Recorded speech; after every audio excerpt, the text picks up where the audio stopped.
Hello, everyone. So let's do this, chapter 7. But before we do this, let's look at this quote, right?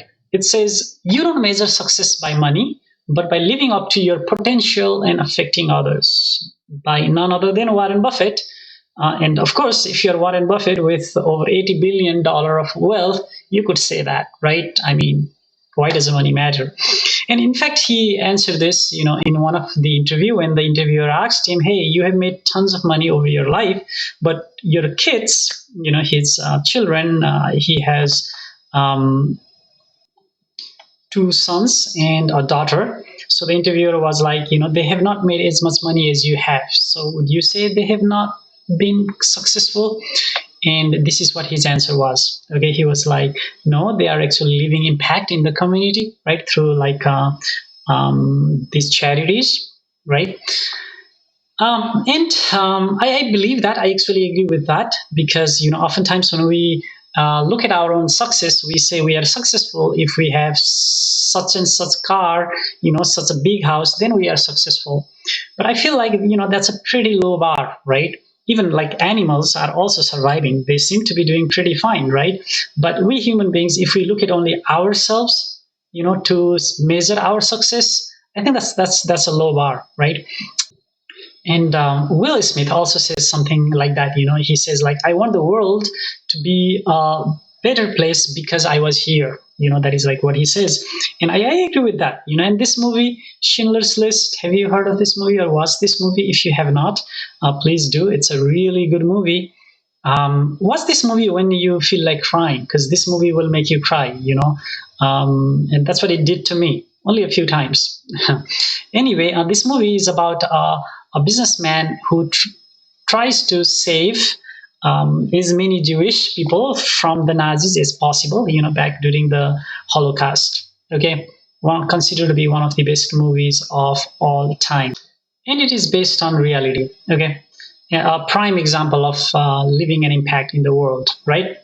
Anyway, so let's move on to chapter 7, net present value and other investment rules. Okay, so here we are looking at that question. If you recall, as a financial manager, you are making three questions, right? You are trying to answer three questions, right? And question number one was, how do we pay for our day-to-day expenses, right? Working capital management decision.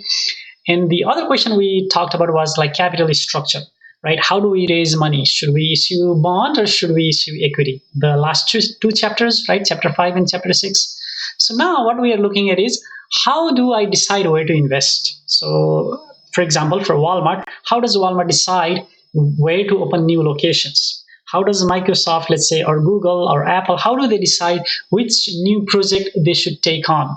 Okay, so things like that. That's what we are talking about. So the key concept and skills there for you to go through. So capital budgeting, that is what this chapter is called as. Okay, how to decide which proposed projects should be accepted or rejected. So company can have these multiple choices. I could do this, or I could do that, or I could do that, right? So the question here is, which project is best for the firm, and how does the company decide? Okay, and we have several tools to help us, right, make that decision. The tool number one we call it payback period. Okay, number two called as net present value, which kind of you already know. The third one we look at is called as internal rate of return. And the last one, but not the least, we call it profitability index, or PI. Okay, there are more than these, but we only look at these four in our class. Okay, so what is this chapter about? This chapter is about how do we calculate each of these measures, these four measures, right? And what are the pros and cons of each of these measures? That's what we are going to look at in this chapter. Okay. So capital budgeting, what does capital budgeting, the one of the three decision, right? What does it include? So it has to do with analysis of potential projects. So we have several different potential projects that we could take. But of course, we cannot take all of the projects. For example, like let's say for Google, at any given point of time, there are like innumerable, maybe tens of potential projects. But of course, Google will only select the best project. So let's say there are 10 possible projects. Maybe let's say Google selects only 3 of those 10 projects. Okay, so but how does Google decide which projects it should take? Okay, and it is a long-term decision. Okay, long-term decision because project involve massive amount of investment, sometimes millions and even billions of dollars, right? For example, Walmart investing literally hundreds of millions, maybe even billions of dollars in its e-commerce, in its fight with Amazon, right? Large expenditures, like I just said, and difficult and impossible to reverse. Once a company makes certain decisions, sometimes it is impossible to reverse those decisions, right? And it also determines the firm's strategic direction. For example, like I said, for Walmart, it is investing heavily on e-commerce. So you can tell what is the strategy of Walmart, right? Many companies, many retailers are trying to do well in when Amazon has disrupted the entire industry, right? They want to continue to be competitive in the presence of such online spree of sellers, right? So good decision criteria. So what makes a criteria a good decision criteria?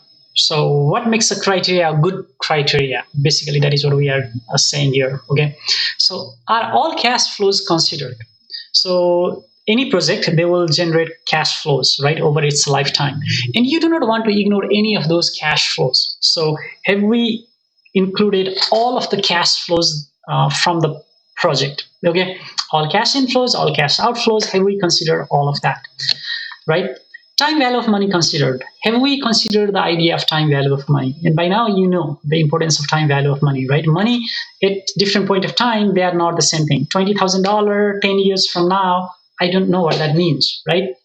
Because $20,000 now, if you tell me $20,000 now, I know what that means. But $20,000 10 years from now, I do not know what that means. So I need to change that into a number that I can understand, which is what time value of money, right? Like discounting, compounding, that is what that is where it becomes relevant, right?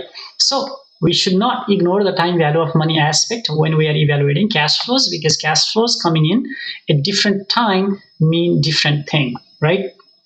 Risk adjusted. Have we considered the risk? So let's say there is project 1 and project 2. Project 2 is riskier than project 1, right? Then we know higher the risk must provide you higher return. So we must consider the aspect of risk. If a project is riskier, then we want higher return, right? So that is what basically it means. Okay. Ability to rank projects. So if there are 10 projects, and for Google, let's say, and it can only take 3 projects.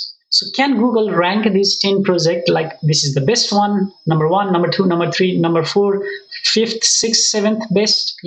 Can we do that? Because if we cannot rank, then we cannot decide which project to take, right? If I know out of those 10, let's say number 1 is the best, then I know I should take that project, right? Can we rank project based on the return they provide? Okay. Does it indicate added value to the firm? So if you recall again, we said that the primary goal of financial management is to maximize shareholders' wealth or to add value to the firm. They mean the same thing, okay? Adding value to the firm mean maximizing or increasing the value to the shareholders, okay? So is it doing that? If we take this project, will it add value to the firm? Okay. So the first criteria, first tool that we look at is called as the payback period.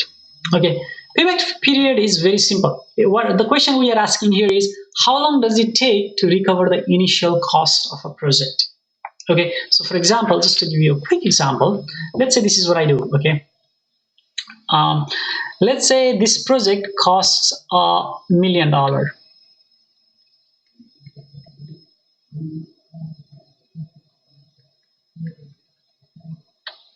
Right?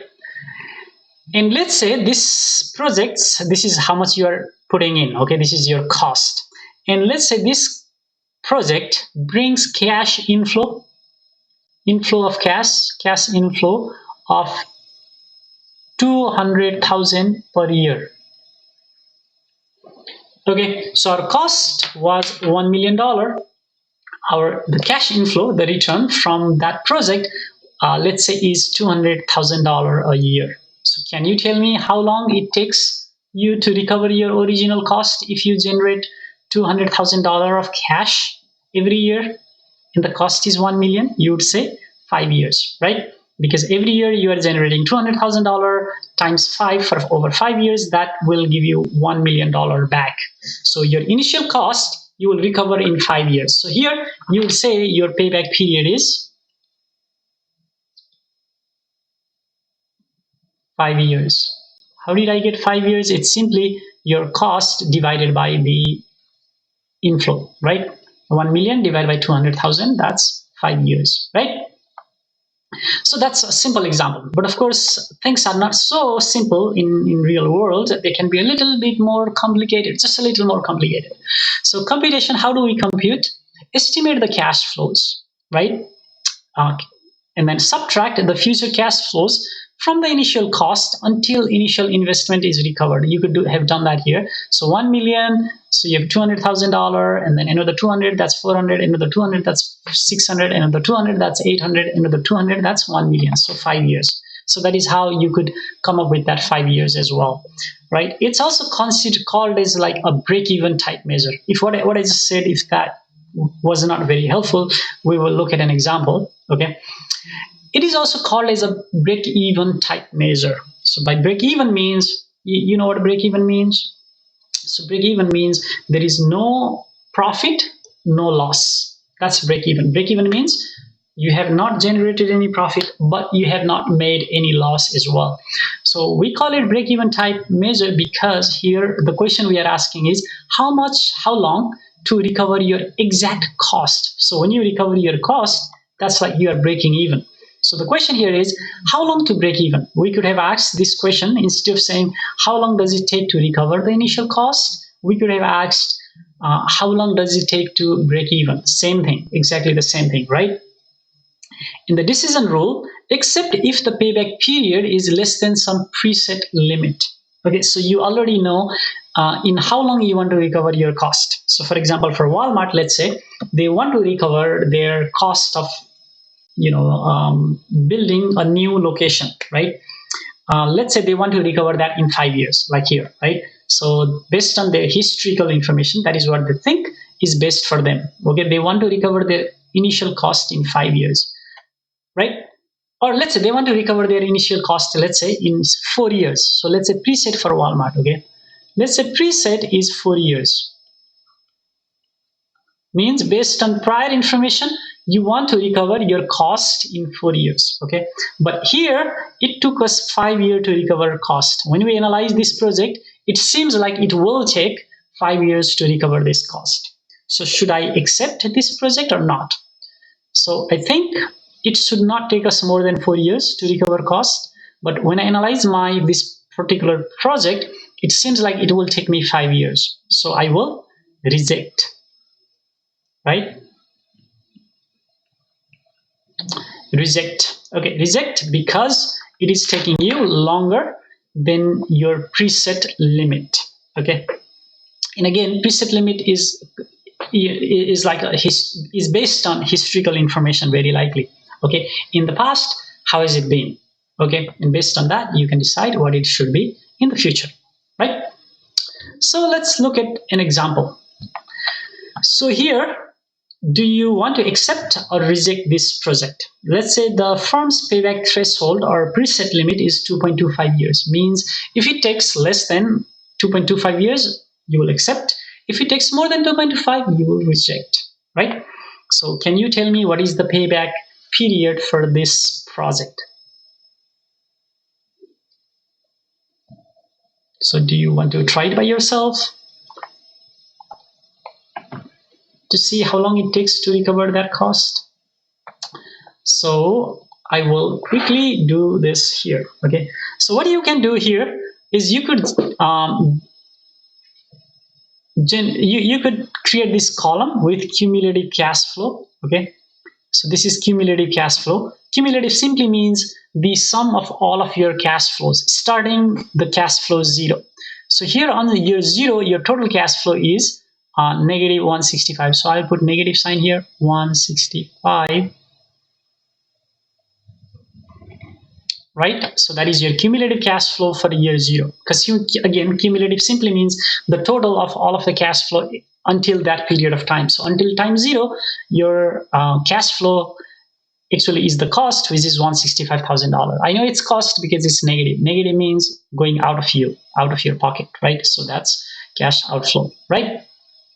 So similarly for year 1, now your cumulative would be this 63,120 plus negative $165,000. So you can use Excel or you can use a calculator. I'm just all that I need to do is the calculation, right? Or maybe I could just write it here. So we have 165,000 negative of that, right? Minus that's my cumulative. So let's say this is my cumulative. This is year 0, 1, 2, 3. So that's my cumulative, right? Now my year 1 is this number plus 63,120. Again, cumulative simply means the sum of all of the cash flows. So equal this one negative 165 plus 63,120, positive 63,120, right? That's my cumulative. So cumulative is my total. So by year 2, my cumulative is equal this number, what I already have by year 1, plus 7,800, right? Here, same idea. You keep doing that, okay? Until you get a positive number, you want to keep doing that. I'll tell you why. 91 plus 91,080. Okay, so now it became positive. When it becomes positive, you can stop.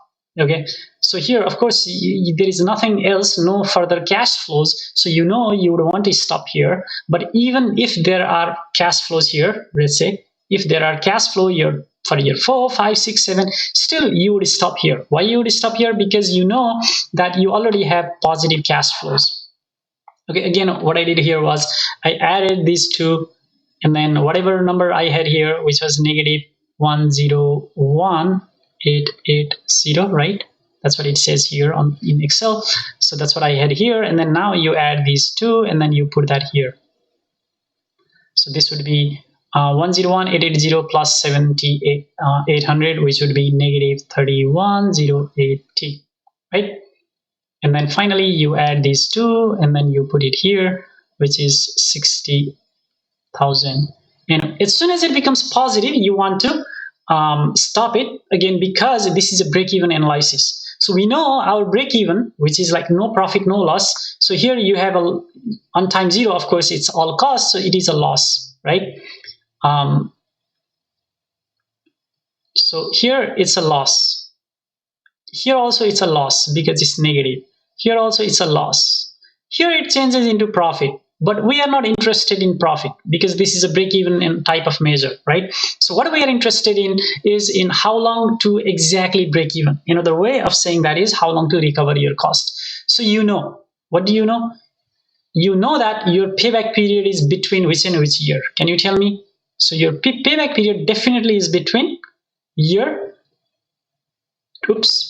definitely between year 2 and year 3. I know my payback period is somewhere here, right? My payback period is somewhere here. So I know my payback period is 2 plus something, right? Between 2 and 3rd year, between the 2nd and 3rd year. So here what we do is 2 plus, right? Let me write the formula here, okay? What I need divided by what I can recover. What I need to recover divided by what I can recover. So that is the kind of like an intuitive formula for payback period, okay? So here it is 2 plus what I need to recover, okay? I need to recover 31,080, right? On year 3. So to break even, I know it is going to take between 2 and 3 years. But between 2 and 3 years, how much should I recover so that my profit or loss is exactly zero? I need to recover exactly 31,080 because that's my cost negative, right? It's loss.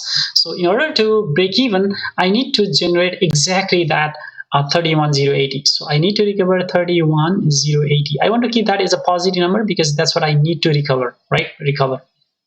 You don't want to recover negative money. You want to recover positive money. So this is what I need to recover. And what can I recover?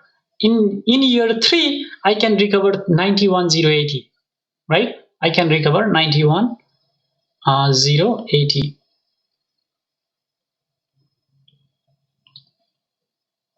Right?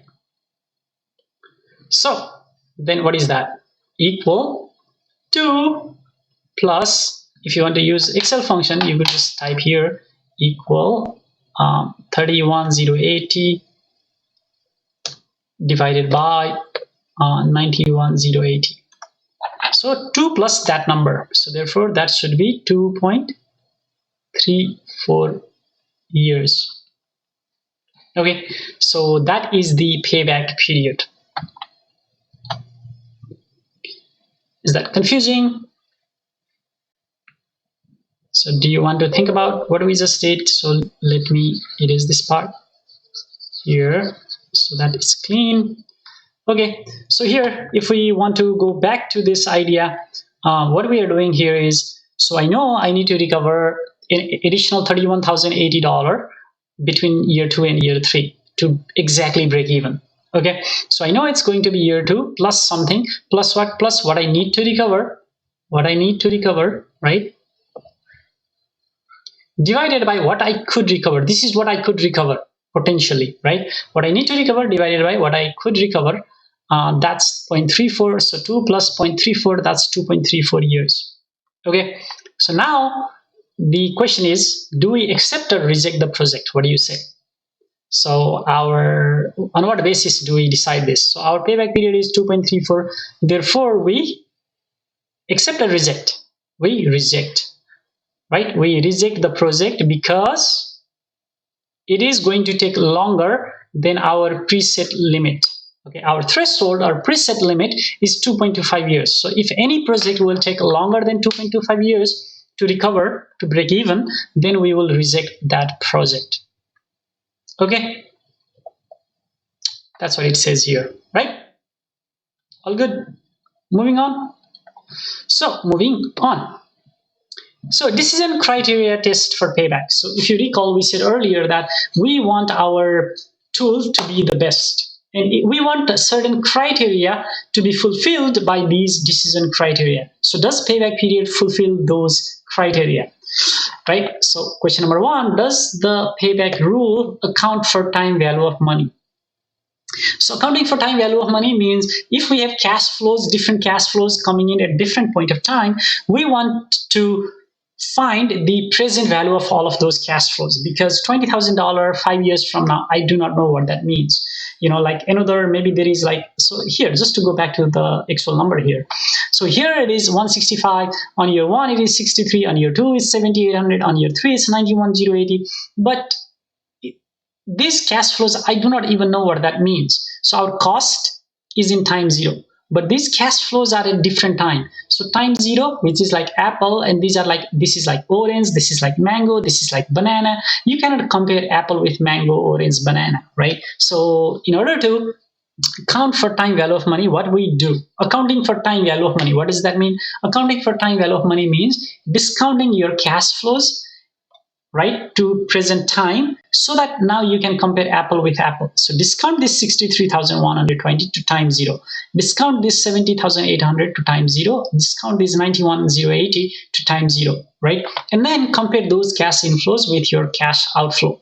Then we would say we have considered the idea of time value of money. But here we did not discount any of the cash flows, right? Therefore, we did not account for the time value of money. Okay. That's a really one big downside of payback period. Okay, there is something called as discounted payback period, which we are not doing in this class, right? But anyway, so this payback period, it does not account for time value of money, right? So that's a big downside. Does it account for the risk of the cash flows? So payback period is calculated exactly the same way for risky and non-risky project, which means payback period does not account for the riskiness of the cash flows. If it accounted for the riskiness of the cash flows, then it would be doing something different, but it is not. This is the same way, exactly how we calculate a payback period. This is the same way you would calculate whether or not a project is risky or less risky. Okay, so no, even that answer is no. The downside of payback period, right? Does it provide an indication about the increase in value? So again, it ignores time value of money, and it also ignores cash flows beyond the payback. So here we are talking about break even. Break even means no profit, no loss. So obviously we are not looking at value addition, right? We are looking at just break even, and even that ignoring time value of money. So definitely it does not provide an indication about the increase in value. Again, because it's break-even analysis, we are not interested in how much additional value has been created by the project, but simply how long to recover initial cost. Okay, and this part you understand, right? Ignores cash flows beyond the payback means whatever this additional positive $60,000 here, we completely ignore that. All that we said was, hey, it takes 2.34 years to recover our cost. But we did not even bother talking about this additional $60,000 of wealth created by this project.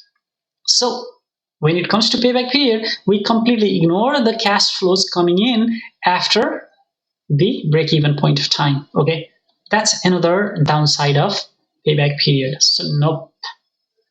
All right.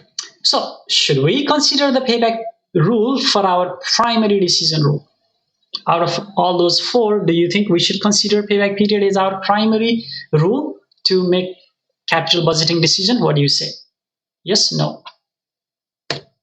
No way. You don't want to do that, right? Because, of course, now I do not mean to say payback period is something you should completely discard. No. A payback period is, in fact, one of the most popular measure of capital budgeting. So you might wonder why.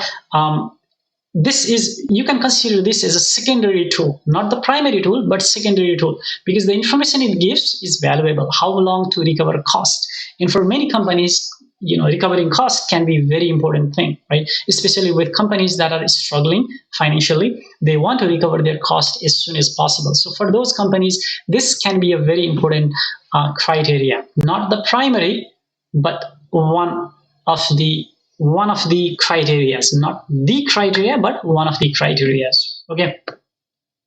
So advantages and disadvantages of payback. So advantage is easy to understand. Right? All of you understand how long to recover your cost. That's payback. Simple. It adjusts for the uncertainty of later cash flows. The further you go in time, right? Let's say 5 years, 10 years into the future, the less certain those cash flows are, right? When we are evaluating cash flows from a project in the future, right? Those cash flows are uncertain simply because they are in future time. Anything can happen from now until next 10 years with no clue what might happen, right?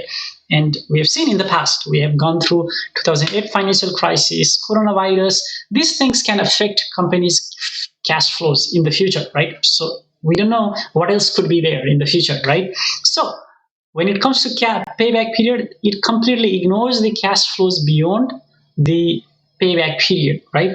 And that is what tend to be uncertain. So that is considered to be one of the advantages as well. Payback period simply ignores future cash flows because they are uncertain anyway. It is biased towards liquidity.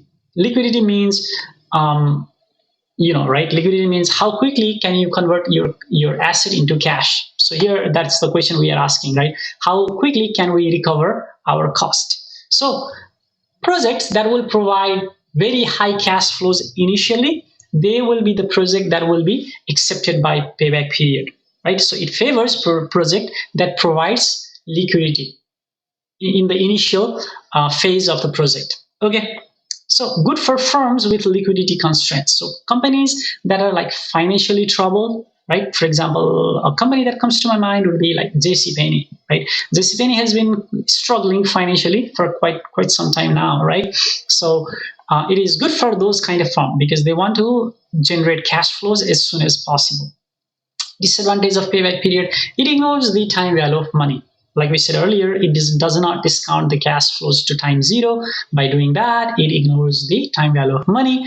It requires an arbitrary cutoff point. So like the preset or the threshold, like we said earlier, 2.25 years. So this is an arbitrary number, right? I mean, it is like whatever you decide, okay, we want our payback period to be 5 years. Of course, you do use certain data from the history, from the past, but that may not always be available as well, right? And that may not be applicable to other projects. So whatever we have based in history, they may not be applicable to the new project, right? They may be different. The new project might be a little different than prior projects. So, that preset limit can be an arbitrary number, okay? It ignores cash flows beyond the cutoff date. So we do not want to ignore cash flows, but unfortunately, payback period ignores the cash flows. It is biased against long-term projects such as research and development in new projects. So long-term project simply means it might take time, years and years for you to recover cost. So initially, it may not seem like a good project in the short run, but in the long run, that may come out to be a really good project, right? For example, like Tesla, Tesla has not generated positive return. It has not even reached the point of break even for years and years, right? For over a decade now, right? But still, Tesla is considered to be one of the good companies because everybody is thinking of Tesla's long-term future, right? So if you were to look at payback period, Tesla's payback period is like decades, right? Maybe 15, 20 years, for many of their projects, right? So payback period is biased against those projects, right? Even if they may be good in the long run. All right. So what also we say oftentimes is payback period asks the wrong question.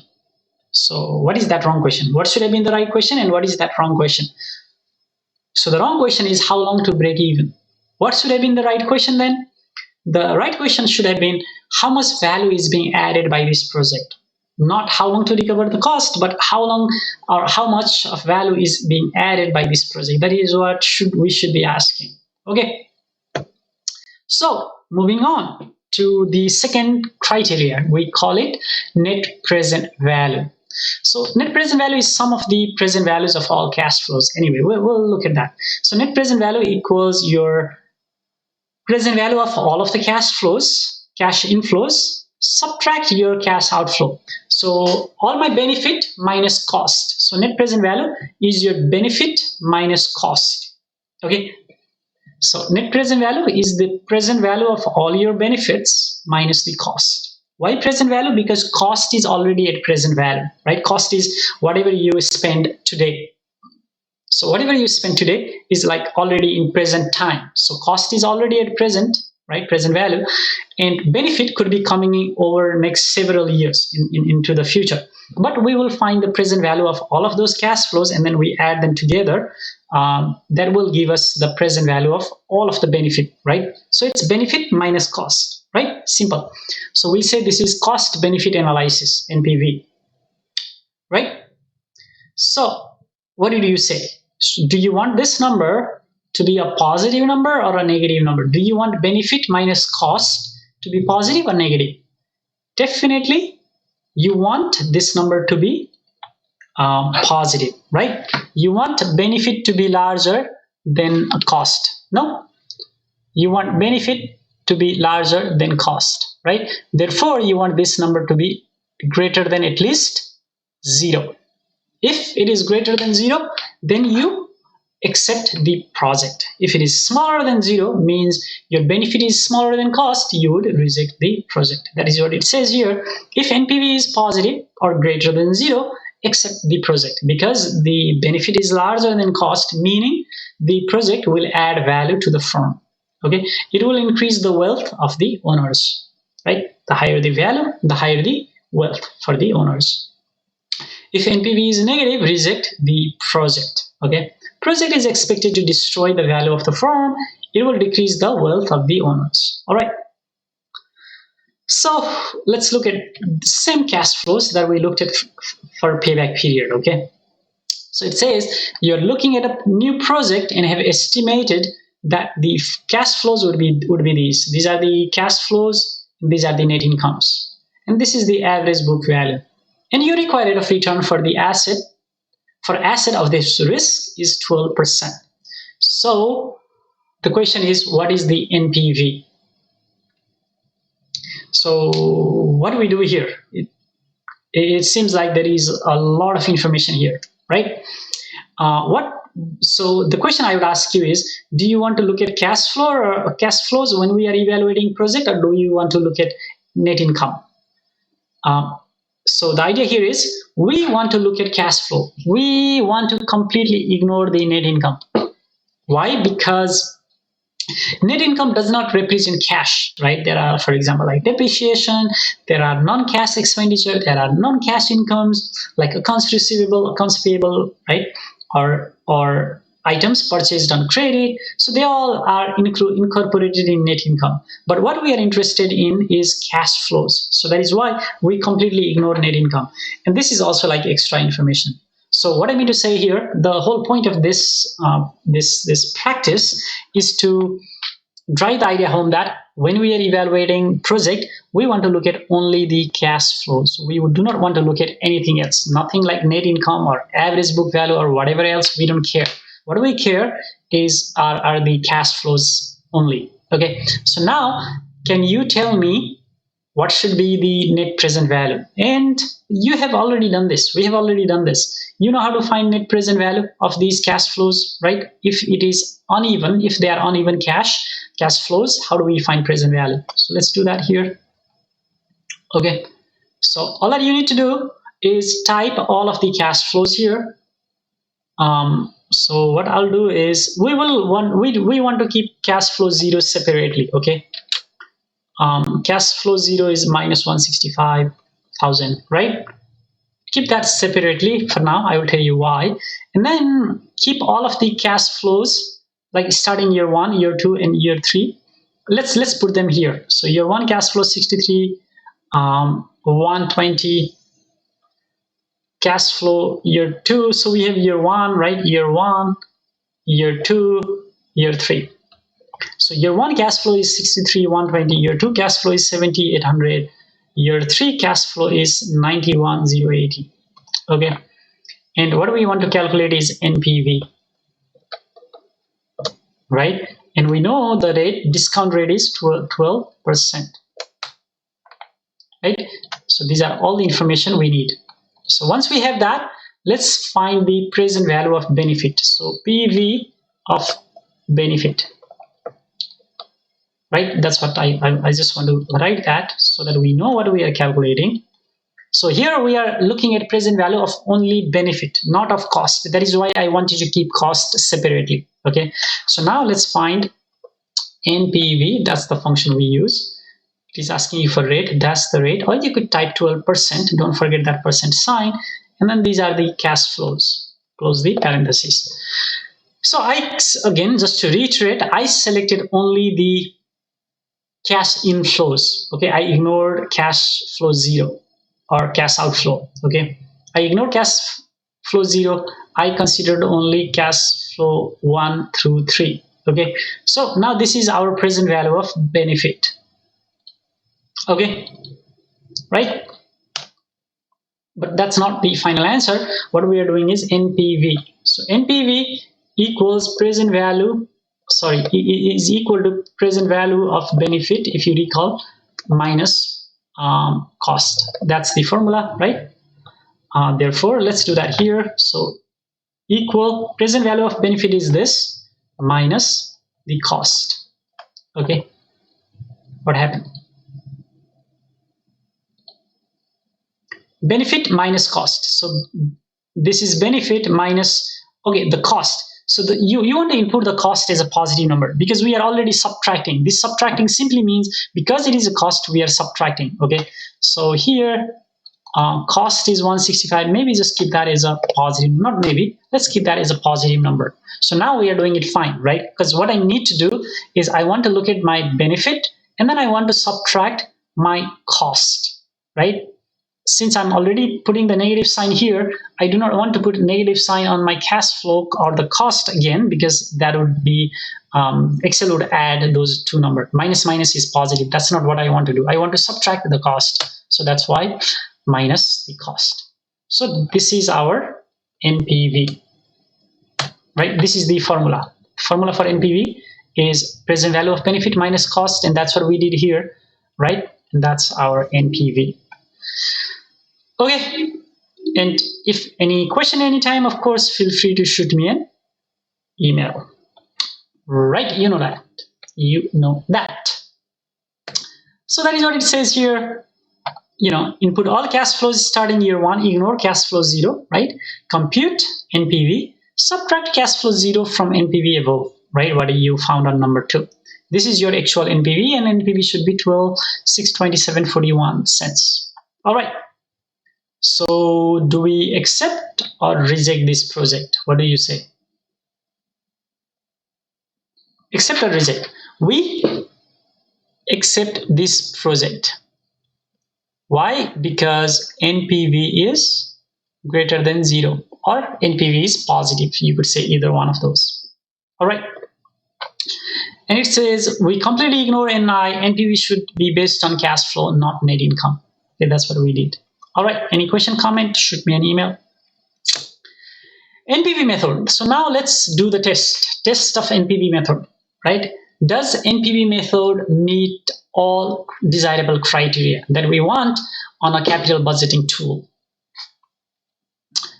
What do you think? Does NPV method meet all desirable criteria? And the criteria we talk about is, does it consider the idea of time value of money? Does it consider the risk level of the different project? Does it do that? What do you think?